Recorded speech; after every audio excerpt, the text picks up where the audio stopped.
ये कहानी है सुंदरवन जंगल में रहने वाले एक गरीब परिवार की, जो शौचालय में रहकर गरीबी की वजह से अपना गुजारा कर रहे थे। काफी देर से तेज बारिश हो रही है। अब मैं किस तरफ जाऊं? हमारा घर टूट गया है।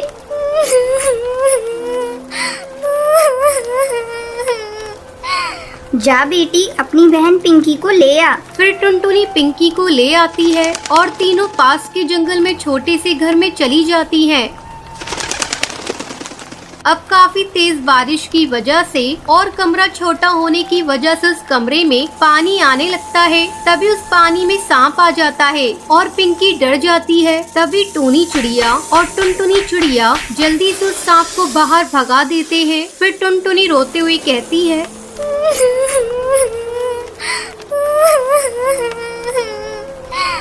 माँ, हमें कब तक ऐसे रहना पड़ेगा? पूरी दुनिया में ऐसा कोई नहीं होगा जो शौचालय को ही घर समझकर रहते हैं। माँ, हम इतने गरीब क्यों है माँ? टूनी चिड़िया के पास इसका कोई जवाब नहीं था। टूनी चिड़िया अपने बच्चों को मुसीबत में देखकर बहुत रोती है और उसके पास कोई रास्ता भी नहीं था। एक साल पहले टूनी चिड़िया एक घर में अपने पति टुन्नू और दोनों बेटियों के साथ रहती थी। अचानक से पति की मौत के बाद टूनी चिड़िया अपनी बेटियों को जैसे तैसे करके पाल रही थी। तभी तेज तूफान आता है और उसमें उनका घोंसला टूट जाता है। टूनी चिड़िया साहूकार के दफ्तर जाती है। वहाँ पर बैठा मैनेजर कहता है, तो फिर आ गई? अब जाओ यहाँ से। यहाँ पहले से इतना सारा काम है और तुम बार बार आ जाती हो। ये सुनकर टूनी चिड़िया कहती है, ऐसा मत बोलिए साहब, काफी टाइम से मैं और मेरे बच्चे बिना छत के एक पेड़ पर गुजारा कर रहे हैं। तूफान, बारिश और जंगली जानवरों का भी खतरा है, तो आप हमारे घर को ठीक करवा दीजिए। अब कालू टूनी को वहाँ से भगाने के लिए वो उससे कहता है, हाँ अब जाओ यहाँ से, हम कुछ करते हैं, तुम परेशान मत हो। ये सुनते हुए टूनी चिड़िया वहाँ से चली जाती है। ऐसे ही एक साल गुजर जाता है, लेकिन अभी तक इंश्योरेंस ऑफिस से कालू कौवे का जवाब नहीं आता है। अब टूनी और उसकी दोनों बेटियों का वहाँ पर गुजारा करना बहुत मुश्किल हो रहा था। तभी टुनटुनी चिड़िया कहती है, माँ, आप मुझे सरकारी दफ्तर बताइए, मैं जाती हूँ वहाँ पर। शायद मासूम चिड़िया को देखकर वो मेरी बात मान ले। अब टूनी चिड़िया अपनी दोनों बेटियों को लेकर उसके दफ्तर चली जाती है। तभी वहाँ बंटी कबूतर नाम का पक्षी बैठा हुआ था। टुनटुनी चिड़िया उससे कहती है, भाई साहब, हमारा घर पिछले साल तेज बारिश में टूट गया था और अब हम एक छोटे से शौचालय को घर बनाकर रह रहे हैं, तो आप कुछ करिए, हम गरीब की कोई नहीं सुन रहा है।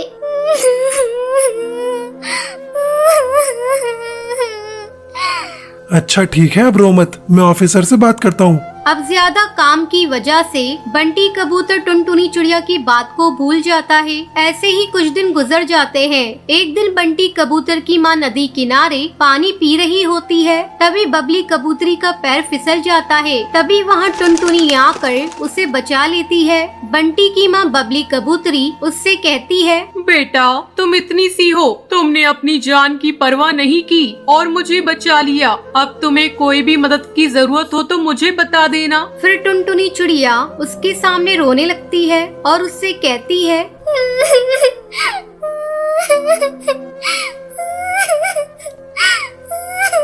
आंटी जी, हमारा घर नहीं है, वो टूट गया है। सरकारी दफ्तर वाले सुनते नहीं है। हम छोटे से शौचालय में रहकर अपना गुजारा कर रहे हैं और उसे ही अपना घर बना लिया है। अब बबली कबूतरी घर जाकर बंटी कबूतर को सारी बात बताती है। वहीं दूसरी तरफ टूनी चिड़िया और उसकी बेटियां गरीबी से परेशान होकर फांसी लगाने वाली होती हैं कि बंटी कबूतर वहां आ जाता है और उन्हें बचा लेता है। तभी जल्दी से बंटी उनके टूटे घर को सही करवा देता है। ये देखकर टूनी और उसकी बेटियां बहुत ही खुश होती हैं। आंटी जी, शुक्रिया आपका, जो आपने हमें बचा लिया। उसके बाद बबली कबूतरी टूनी चिड़िया उसकी बेटियों को काम पर लगवा देती है। फिर वो सभी एक साथ बहुत खुश रहती हैं।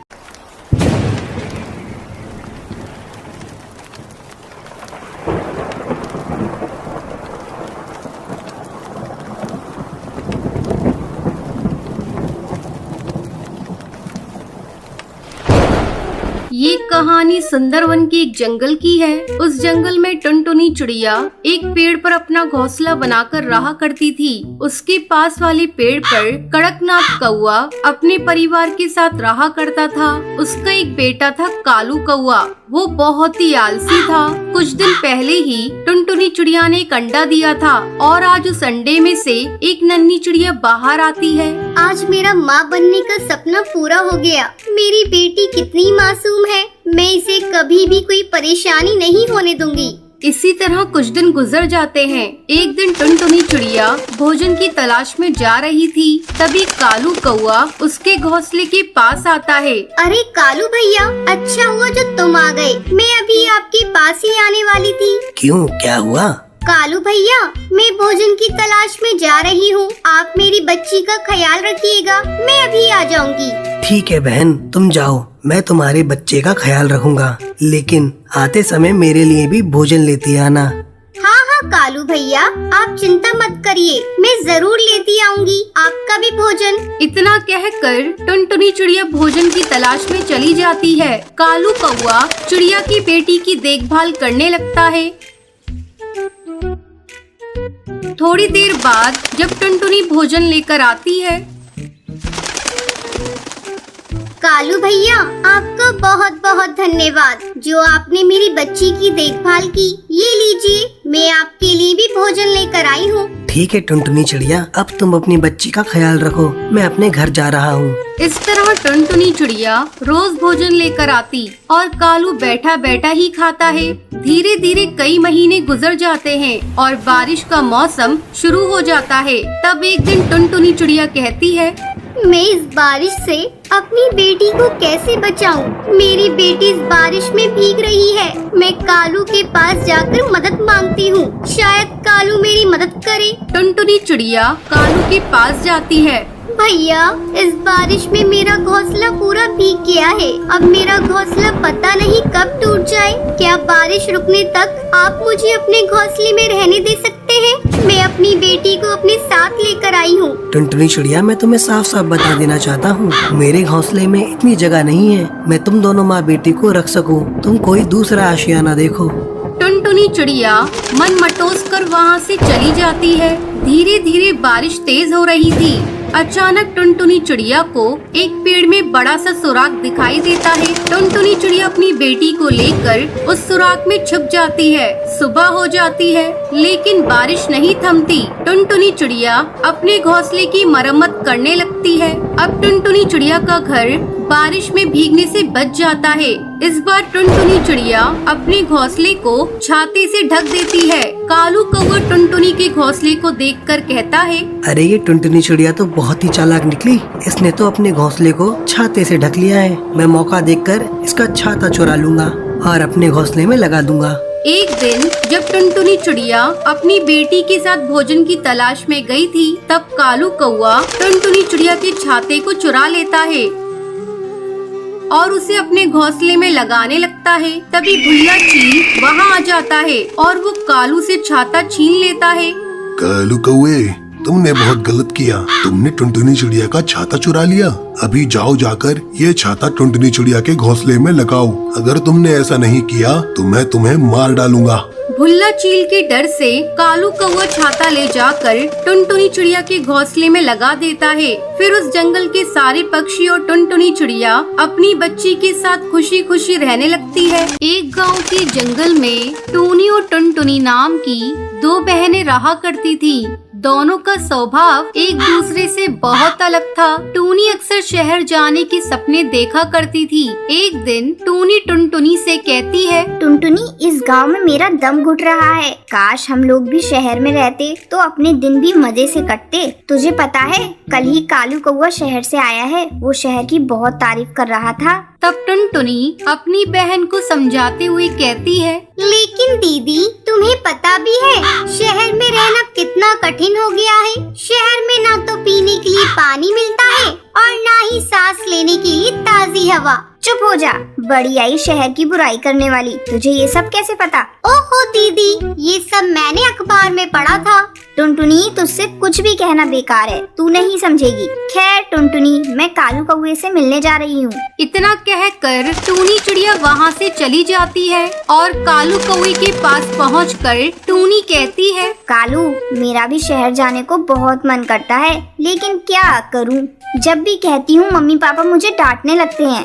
अरे टुनी, इसमें सोचने वाली कौन सी बात है? अगर तुझे शहर चलना है तो तू मेरे साथ चल। कब तक तू अपने बूढ़े माँ बाप के लिए अपनी जिंदगी बर्बाद करती रहेगी? कल सुबह मैं शहर जा रहा हूँ। अगर तुझे जाना होगा तो तू सुबह मेरे पास आ जाना। अगले दिन टूनी चिड़िया बिना किसी को बताए कालू कौवे के साथ शहर चली जाती है। शहर आकर दोनों साथ साथ रहने लगते हैं। धीरे धीरे दोनों को एक दूसरे से प्यार हो जाता है और एक दिन दोनों शादी कर लेते हैं। कुछ दिन इसी तरह गुजर जाते हैं। एक दिन टूनी चिड़िया को अपने घर की याद आती है। अगले ही दिन वो अपने गाँव आती है। जब वो घर आती है उस समय टुनटुनी घर का काम कर रही थी। जब वो टूनी को देखती है तो उसे पहचान नहीं पाती और कहती है, कहिए, आपको किससे मिलना है? इस समय मेरे माँ बाप भोजन की तलाश में गए हैं। तब टूनी कहती है, अरे टुनटुनी, तूने मुझे पहचाना नहीं? मैं टूनी हूँ, तेरी बड़ी बहन। देख मेरी ठाट बाट, मैं बिल्कुल हीरोइन लग रही हूँ और तू अपने आप को देख, बिल्कुल काम वाली बाई लग रही है। दीदी, मैंने तो आपको पहचाना ही नहीं। वैसे एक बात मैं आपको बता दूँ, मुझे आप हीरोइन कम चुड़ैल ज्यादा दिखाई दे रही है, तभी तो मैं आपको पहचान नहीं पाई। और सुनो, आप इसी वक्त यहाँ से चली जाइए, वरना अगर मम्मी पापा आ गए तो आपको धक्के मारकर भगा देंगे। टुनटुनी, तू मुझे देखकर जल रही है, इसलिए ऐसा बोल रही है। मैं मम्मी पापा से मिलकर ही जाऊंगी। उस दिन आपको अपनी मम्मी पापा का जरा भी ख्याल नहीं आया जब आप इस घर को छोड़कर चली गई थी, वो भी किसी को बिना बताए। टुनटुनी, आप ज्यादा मत बोल। तू मम्मी पापा की सेवा कर रही है ना, यही बहुत है। तू गांव की है और गंवार ही रहेगी। मुझे इस गांव में नहीं रहना था, इसलिए मैं शहर चली गई। मैं तो कहती हूँ अब भी कुछ नहीं बिगड़ा, तू भी मेरे साथ शहर चल। आने दे मम्मी पापा को, मैं उनसे कहूँगी कि वो इस घर को बेचकर शहर में एक नया घर खरीद लें। तुझे भी शहर में रहने में बहुत मजा आएगा। तभी उसके मम्मी पापा वहाँ आ जाते हैं। उनकी माँ रानी चिड़िया टुनटुनी से कहती है, टुनटुनी, तूने इसे घर में क्यों आने दिया? ये हम लोगों के लिए मर चुकी है। अब तो मेरी बस एक ही बेटी है और वो तू है। अब तो इसका मुंह भी मुझे नहीं देखना। ये जहाँ से आई है कह दे वहीं चली जाए। टुनटुनी अपनी बहन को घर से बाहर निकाल देती है। टूनी वापस शहर लौट आती है। अचानक एक दिन उसकी तबीयत बिगड़ जाती है। तब वो कालू कौवे से कहती है, सुनिए जी, लगता है अब मैं नहीं बचूंगी। आप ये खबर मेरे माँ बाप तक पहुँचा दीजिए। मैं अपने किए की माफी उनसे मांगना चाहती हूँ। ठीक है, मैं ये खबर उन तक पहुंचा देता हूँ। कालू कौवा डाकिए के जरिए टूनी की खबर उसके घर वालों को देता है। टूनी की बीमारी की खबर सुनकर टुनटुनी से रहा नहीं जाता और वो शहर आती है। जब टूनी अपनी बहन को देखती है तो वो उससे माफी मांगती है। तब टुनटुनी उससे कहती है, दीदी, अब तुम सोचना बंद करो। मम्मी पापा ने तुम्हें माफ कर दिया है। अगर तुम्हें शहर में रहना अच्छा लगता है तो तुम खुशी खुशी यहाँ रहो। मम्मी पापा को अब तुमसे कोई शिकायत नहीं है। टुनटुनी के मुंह से ये बातें सुनकर टूनी को बहुत ही राहत मिलती है और वो धीरे धीरे ठीक हो जाती है। इस तरह दोनों बहनें अपनी अपनी जिंदगी हंसी खुशी बिताने लगती है।